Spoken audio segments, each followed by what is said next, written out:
بونجور، كيف نتوما؟ سي ديمونش كاين شتيوه. حنايا خلينا دابا سمر مع سلمى صاحبتي وماشيين انا وفريد نشوفوا مليحة الجمال شكون اللي غيربح الفينال. ها حنا اخيرا وجدنا، ولكن هذا الضوء كيبين لي عينه حيول، واخا ما عملوش لي لونتي كيبانوا عينه حيول تالمو خايب. بدل الضوء نرجعوا صفار ما يبقاش هكذا ابيض. كتجينا مع الدار مراكشيه العروسه.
يسمع الهضره عليا هنايا بالانترفيو، شويه سمعتو كيهضر عليا. الحمد لله قبلنا باقي ما بداوش واخا جينا معطلين. كنعتذر ليها وكنقول اننا كنا خدينا موافقه مبدئيه من عندها، يمكن ما كملناش الاجراءات باش تكون معنا. شكرا ليها. يمكن ان الحفل ماشي بقيمه ديال السنه عكرون، يمكن حنا عن حسن نيه وعن طيب خاطر وبغيناها تكون معنا كتكريم. الحمد لله راه كلشي تقريبا دعوات كنا بغيناها تكون معنا غير باش نكرموها وتشوف هاد الوجوه.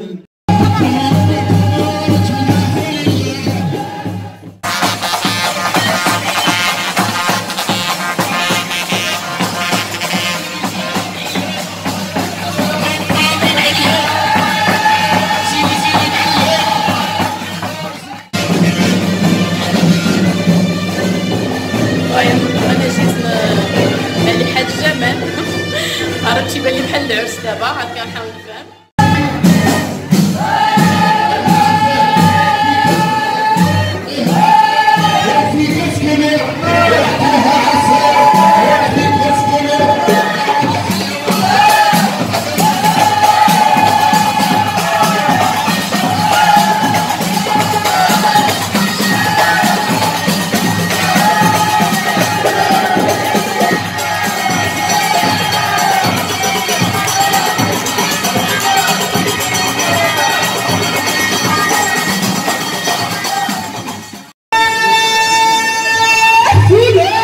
تفقد جيد حالة بفضلكم على الإعلامية هانية القسومي والتكريم الخاص من قبل إدارة مسابقة مليحة المغرب وديسك صحفيين وصحفيات في مكانه، لانه كيف ما سبق وذكرت احنا كجسم صحفي الى ما كبرناش بعضياتنا ما كاينش اللي غادي يكبر بينا. عافاكم ما نبقاوش نضربوا بعضياتنا، ما نبقاوش نطيحوا من بعضياتنا، نهزوا بعضياتنا كمغاربه. التكريم كنهديه لوالدتي بطبيعه الحال، وكنهديه لواحد السيد اللي عزيز عندي بزاف. كون كان معنا اليوم كان غادي يكون فرحان بيا، هو صديقي وخويا الكبير الاعلامي نور الدين كرم الله يرحمه. الشخص اللي كان امن بيا بزاف في بداياتي، شخص اللي دعمني بزاف، فكنقول له نور الدين الله يرحمه كل يوم هذا التكريم هو اهداء لروحك. شكرا.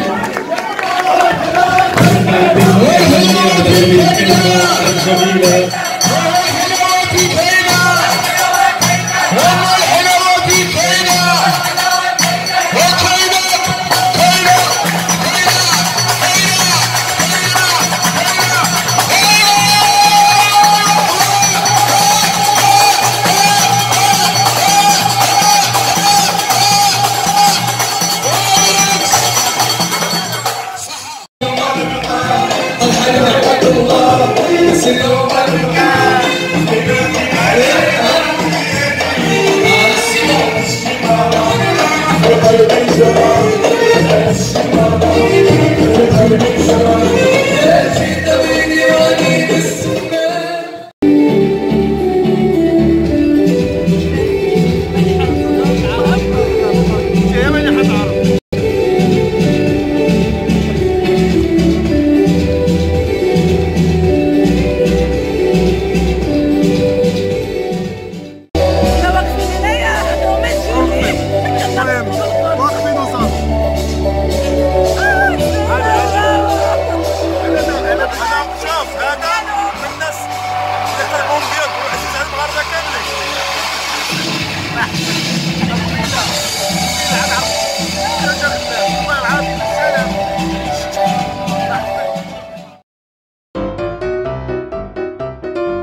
monde ولماذا؟ الجمال والشهرة والمال. نتوما شنو تخاطروا الجمال ولا الشهرة ولا المال؟ جاوبوني في الكومنتير. انا ما عرفتش شنو قلت لهم المال كامل الجمال والشهرة. نعم. خصهم يجاوبوا هما دابا ما عرفنا واش غيجاوبوا. Surdimensionné et l'honneur qui m'échoit de prendre part à cet événement. Et encore, je pense que la responsabilité que cela suscitera sera beaucoup plus grande. Messieurs, plutôt mesdames, les femmes d'abord, mesdames, messieurs, membres du jury, presse, bonsoir. Alors, je procéderai par la première question. Comme ça, moi, le membre du jury. Alors, c'était واش غنختاروا بالجمال المال ولا الشهرة. غادي نختار bien sûr الجمال et je ne ما كنخصوش غير بالجمال الظاهري, mais par contre je pense que جمال باطن مقدم عن جمال ظاهر, حيث أن جمال باطن لن يكسب مصداقيته إلا بجمال ظاهر. Donc ça ne consiste pas, c'est plutôt ماشي une œuvre d'art, mais les peintres اللي كيسيبوا هذيك l'œuvre d'art, c'est-à-dire qu'on est maître de nos principes, de nos valeurs qu'on doit défendre et des idéologies que nous devons faire naître, grandir et évoluer jour après jour. Et puis je procède à la deuxième question qui stipule que أشنو الموقف نتاعنا من أطفال اللي كيتعرضوا للتعنيف في الشوارع والحيوانات. Alors je pense que le fait d'agir, d'ailleurs parler c'est vraiment beau, mais agir c'est mieux. Le fait d'agir va procréer chez les enfants un sentiment de bonheur. Cet acte, ils finiront par nous le rendre immédiatement par un sourire, par de l'espoir surtout. Alors je pense que nous devons être beaucoup plus nombreux à améliorer leur présent et à changer leur futur présent. Et voilà,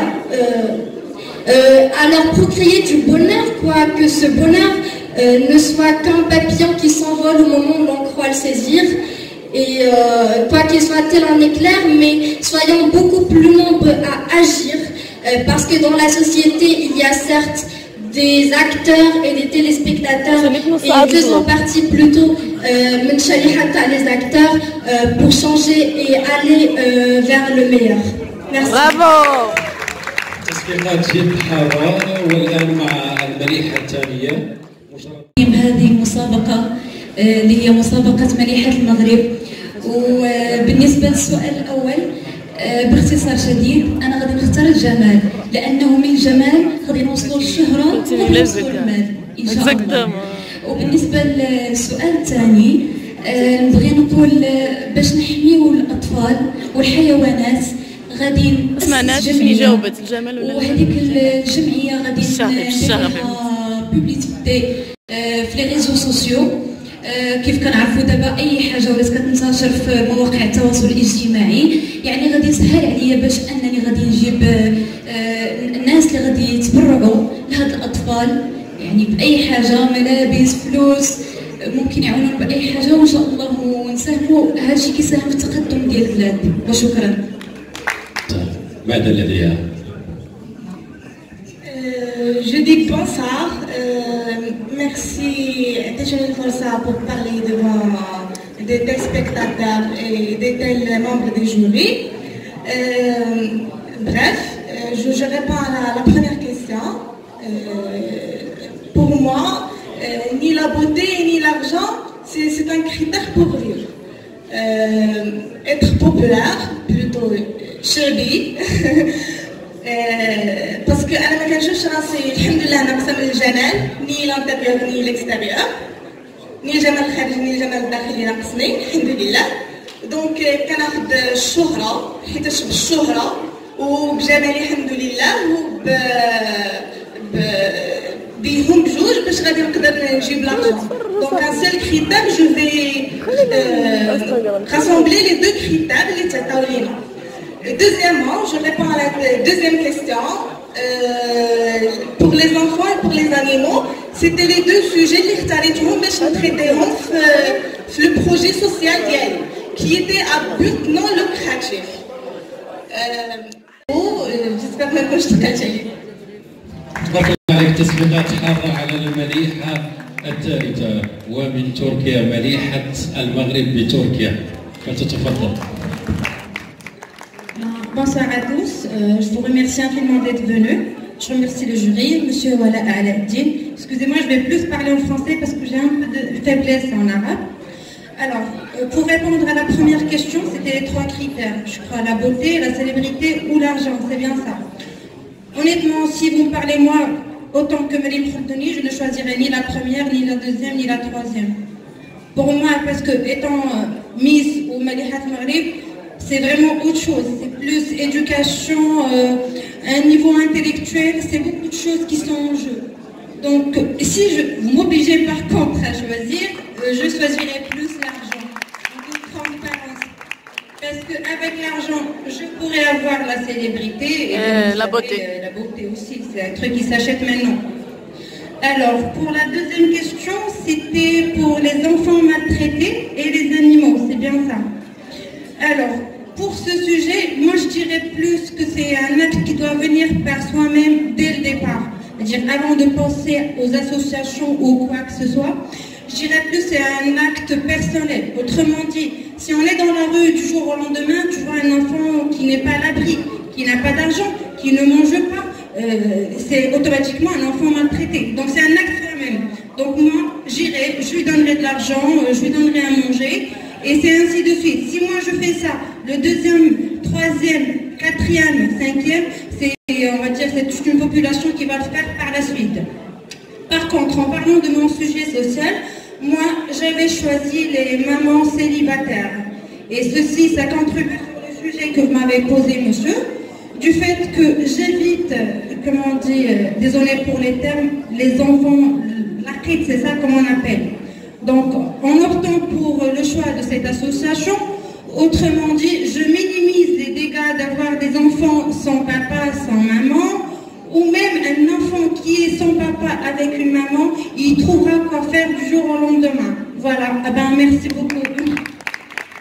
شكرا للمليحة رقم 4 والآن من مدينة فاس معنا المليحة رقم. المجتمع ديالي ان شاء الله غادي نقدر نحقق فلوس كيف ما قلتوا والشهرة ان شاء الله. وبالنسبة للأطفال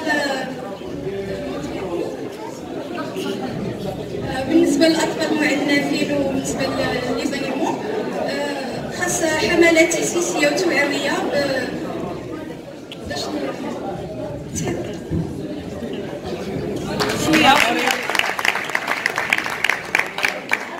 شكرا لمليحة مدينة فاس والآن مع مليحة مدينة مكناس. مساء الخير عليكم. أول حاجة كنبغي نشكر الساهرين على هذه المسابقة وعلى الحفلة النهائية لمليحة المغرب، خصوصا مسيو ولاء عماد الدين، وكنشكر لجنة التحكيم. Alors pour la première question, بالنسبة للجمال، الجمال هو جمال الروح. دونك بالنسبة ليهم ثلاثة كنختار لارجون، باسكو إلا كانت لارجون كتجيب الشهرة كتجيب كلشي. Alors pour la deuxième question, les enfants اللي كيتعنفوا كنقول pourquoi pas créer des associations ويداروا حملات باش تحاول تقطع هاد الظاهرة، باسكو ولينا كنشوفوها في الشوارع المغربية. اي فوالا. شكرا لمليحة مدينة مكناس والآن مع مليحة رقم 7 جاءتنا من مدينة الدار البيضاء. السلام عليكم. لجنة التحكيم النجوم ديالنا وخصوصا مسيو ولاء المدير العام ديال المسابقة. أول حاجة بغيت نجاوب على السؤال شنو نختار ما بين الجمال والمال والشهرة. غنختار الجمال خصوصا الجمال الداخلي، حيت غيجي شي نهار غتسالي الشهرة، غيسالي الفلوس، غتسالي غيمشي للجمال الخارجي ولكن الجمال الداخلي عمره ما كيسالي. وخصوص لا دوزيام كيسيون غادي بالنسبه للاطفال الشارع غادي نحاول الحملات التحسيسيه تكوين جمعيات اللي غادي يراعيو وغيزيدوا لهم القيمه ديالهم، حيت فريمون ملي كتكون غادي بزنطه وكتشوف شي ولد بحال هكاك كتخيل راسك كنتي في بلاصتو غادي نكون الحملات التحسيسيه وجمعيات اللي غادي نتبرع بهم، نحاول حنا المجتمع المدني نحسهمش بداك النقص اللي عندهم، نعوضوهم بداك النقص ديال الوالدين اللي لاحوهم بزاف ديال الحوايج. شكرا على الاستماع. شكرا لمليحة الدار البيضاء. والآن مع مليحة مدينة الجديدة. Premièrement, bonsoir tout le monde, bonsoir la jury, bonsoir les gens ديالنا les staff. بالنسبة للسؤال الأول أنا ما غاديش نختار لا المال ولا الجمال، غادي يعني المال والجمال كيمشيو واللي كيبقى هو الجمال الداخلي وجمال الروح. غادي نختار الجمال الداخلي بلوتو كو المال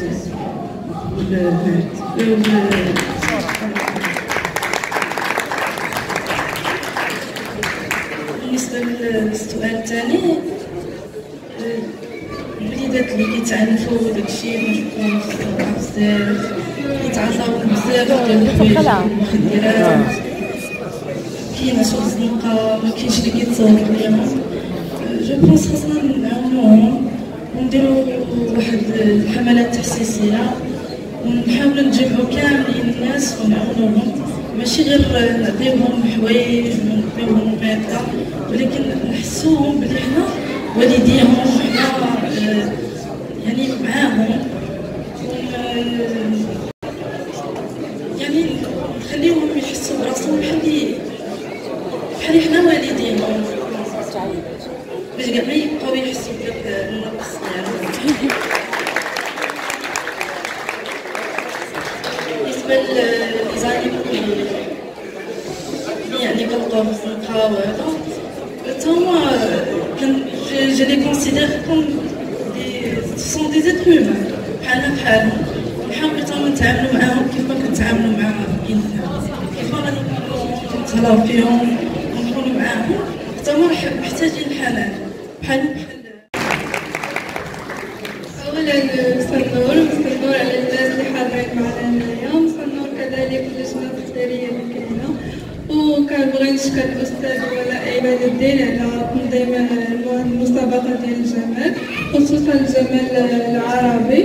واولا كنبغي نختار من بين الاسئله ثلاثه، غنختار لابوتي حيت الجمال الخارجي والجمال الداخلي، والجمال الداخلي كيلعب دور بزاف على بزاف د الحوايج، لانه الجمال الداخلي المبادئ الاخلاقيه والحسن المعامله مع الناس هي اللي كتخليك تزيد لقدام، ماشي بالضروره المال ولا الشهره، لان المال والشهره كلشي داكشي كيمشي، وفي الاخر كيبقاو لينا المبادئ ديالنا،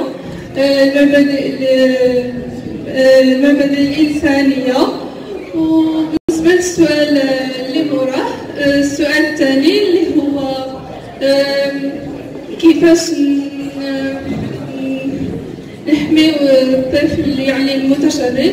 اولا انا اسست الجمعيه ديالي اللي هي جمعيه سوس الخير، ومن هذا المنبر غندير لو بروميير بروجي ديالي اللي هو خصوصا الطفل المتشرد. وبالنسبه للدوزيام كيسيون، بالنسبه للحيوانات كذلك خصنا نعاملوهم بحال الانسان، يعني ما نعنفوهمش ونحترمهم كما كنحترموا الناس. وشكرا. تصفيقات جد حاره على الفنان والمطرب الجزائري المغاربي الكبير نادر جابوني. تصفيقات جد حاره على هذا النجم الذي اصر ان ياتي لهذه الليله وللاحتفاء به.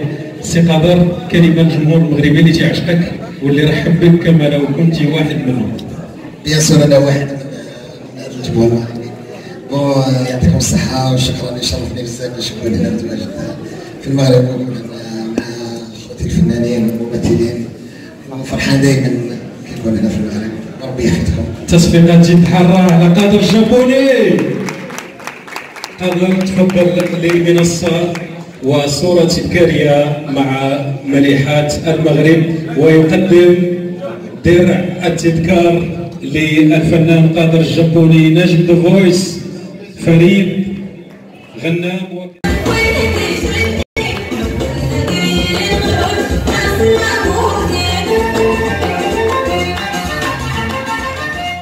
هذا الفيديو شكرا. بعد هذا الفيديو واخا صافي.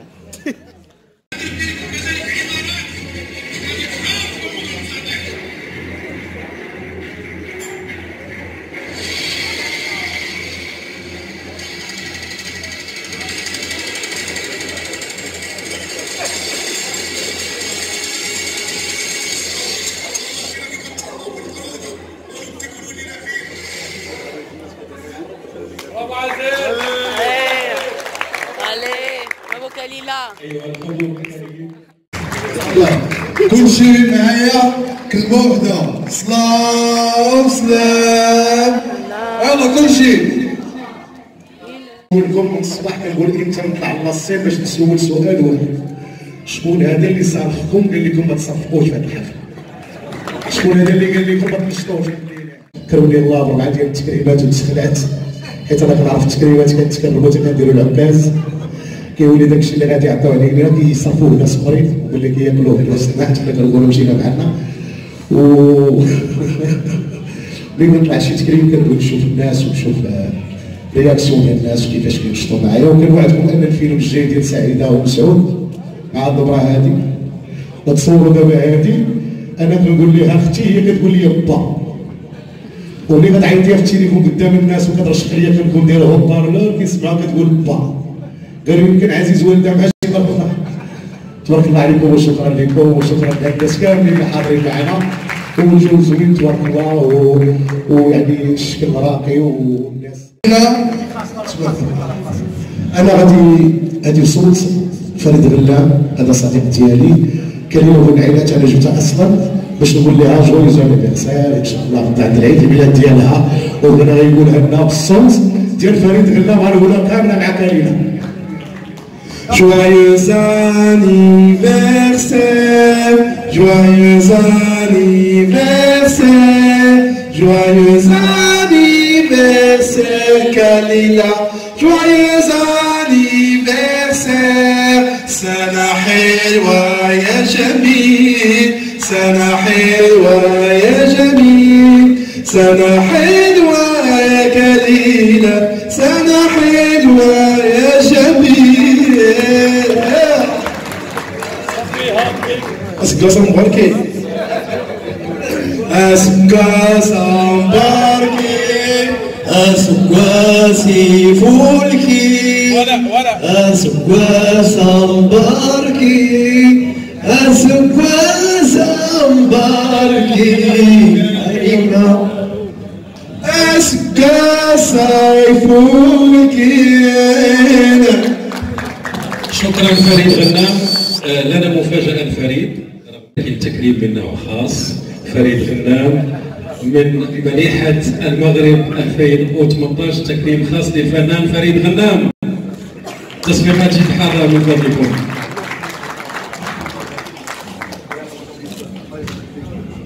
ليلة مليحة المغرب وسهرة مليحة المغرب. أول تتويج ديال لي جينيور مليحة المغرب. خلينا نصور.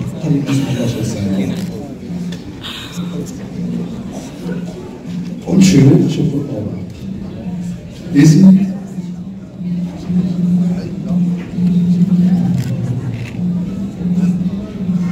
هذه اسم أميمة.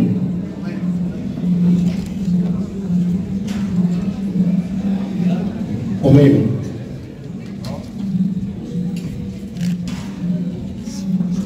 أميمة لتفوز أميمة من مدينة مراكش بمنيحة جينيا 2019.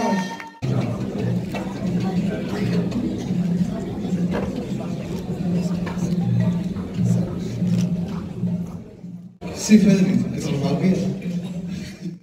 أنا عربية كليلة. سيدي أسماء لكيلة. اسم مريم الخلدوني.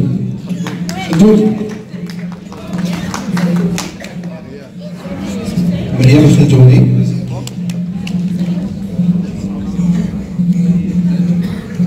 مريم الخلدوني. مريم الخلدوني. والفائزة بلقب مليحة المغرب العربي 2019 مريم الخلدوني.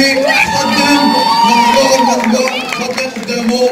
كنبغي أن سي سعيدي يعطيها اللقب. سي فريد النام مرحبا تفضل.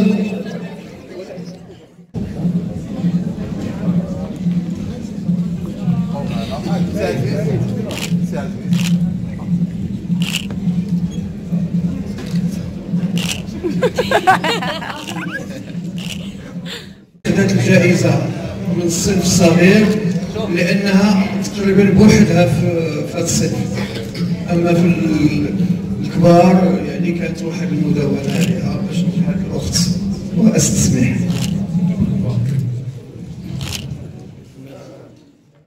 Voilà, merci beaucoup. Par contre, j'ai juste une toute petite faveur à demander. Je voudrais inviter quelqu'un sur scène. Mustafa, tu peux venir mon bébé, s'il te plaît? Viens, maman. Alors voilà, je voudrais remercier Monsieur Alak parce qu'il a donné l'occasion à une maman avec un enfant de pouvoir bénéficier d'un statut Miss, puisque presque c'est quasi interdit partout dans le monde. Ceci est une première. Je voudrais le remercier pour son geste. Je voudrais remercier toutes les personnes qui sont là. Monsieur Dada, la make-up artiste qui m'a fait ça, Madame Esra, merci infiniment. Je voudrais la remercier aussi. Je voudrais remercier ma maman qui est présente là, mes copines, mes deux tantes, ma cousine. Merci infiniment d'être là. Je suis vraiment émue, je ne sais plus quoi dire. Merci infiniment, c'est vraiment très gentil. كما قلنا يمكن أول مرة يمكن كنقولوا أن السيدة اللي كتكون يمكن نقول مامون سيليباتير، دونك ملي كتكون إنسانة ولا كتكون ديفورسي ولا شي حاجة كنقولوا أن صافي تمتاز. بالعكس هذه بداية ديال الأمل، بداية أنا باش كومباتي باش أنا توصل. دونك تبارك الله اللي ربحوا مرحبا بهم، اللي ما ربحوش كما كنقولوا ذنوبكم على رقبتي.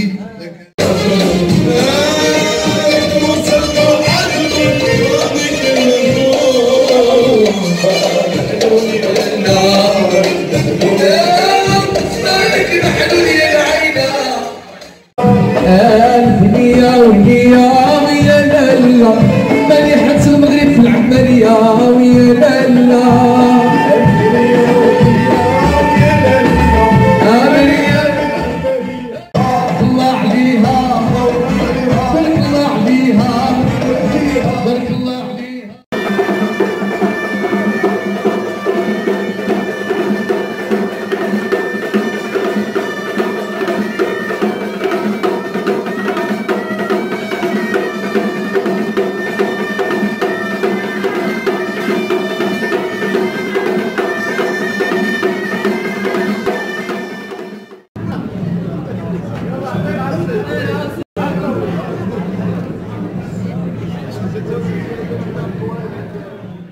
خليهم يتصوروا بعدا حشو معليش سوق الزيتون بحال كي داير هذا